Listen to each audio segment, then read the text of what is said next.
Now here's a question. Has America gone berserk? I know the question sounds sweeping. Some would say it's offensive. Trust me, it does not make me happy to ask this question. In fact, nothing about the stories coming in from the United States is anything close to making anyone happy. People in America are being killed like ants.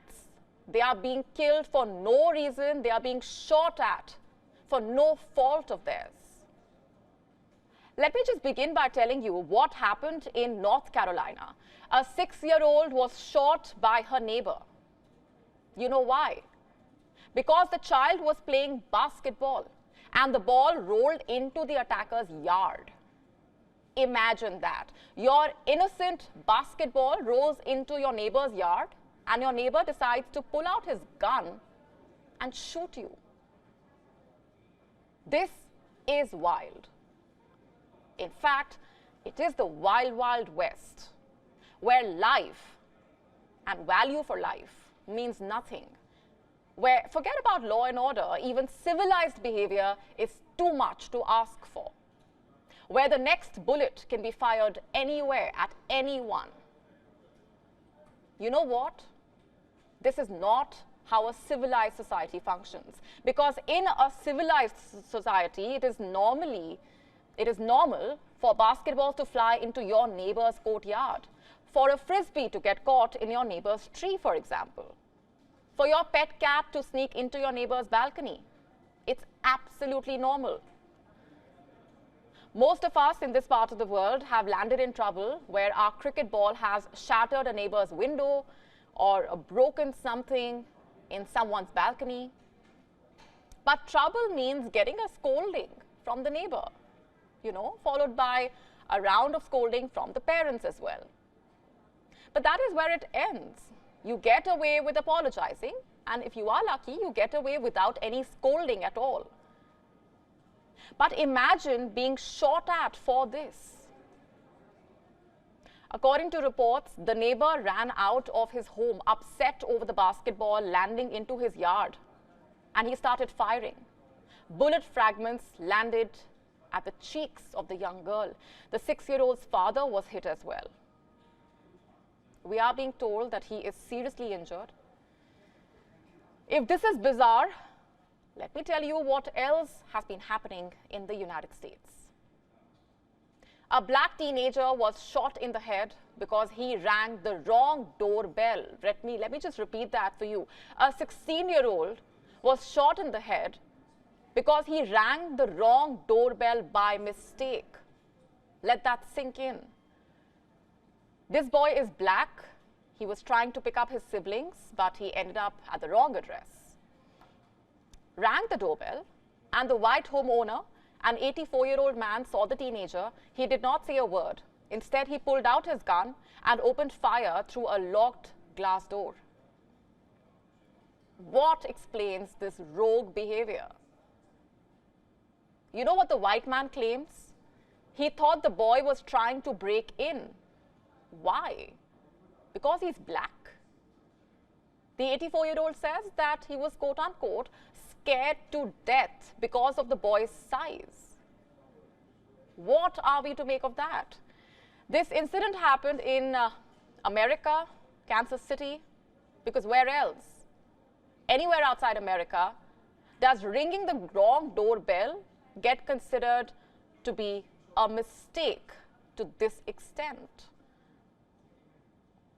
I don't know if it is commonplace in the country you are watching us from, but I can tell you from my experience that here in India, children often like to rile up the neighbors by ringing their doorbells and running away. It's a form of mischief. It's one of those things that people are guilty of doing during the summer vacations, for example.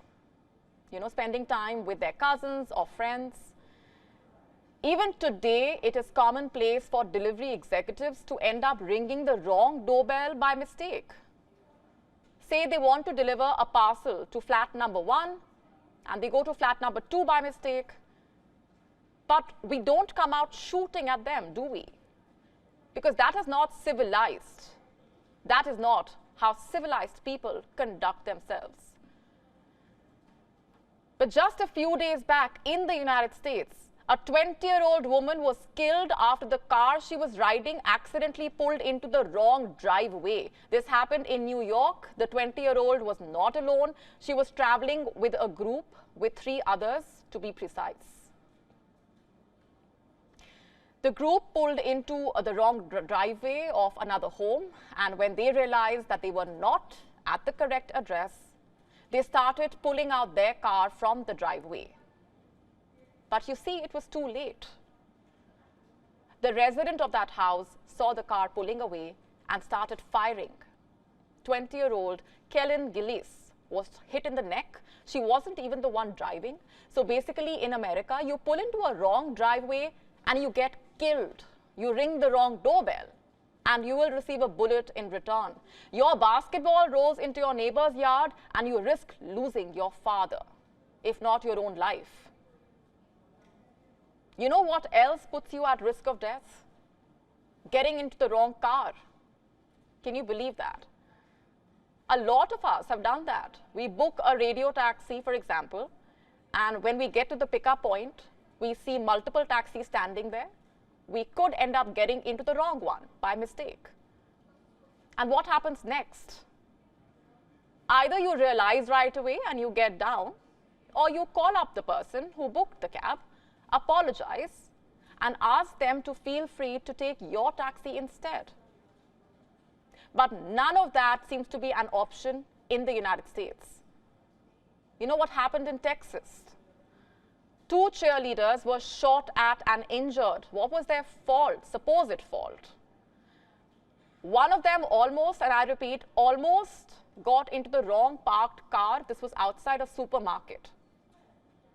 The car's owner was a 25-year-old man, and when he saw the cheerleader trying to enter his car, the man got off his seat. The cheerleader tried to apologize to him, but he preferred to pull his gun out and fire. Why? Because he thought that was the easier thing to do. What would happen at most? He would be pulled up by a cop, but ultimately he would get away with citing the Second Amendment and the right to carry firearms, the right to defend himself. The National Rifles Association will rally behind him. The supporters of Donald Trump will make him a hero, perhaps. For all you know, he will feature in one of Trump's campaigns. You see, this is what America has come down to. This is what years of inaction has done to America. It has transported the country to the era of the wild, wild west, where lawlessness is the law of the land. WION now available in your country. Download the app now. Get all the updates on the move.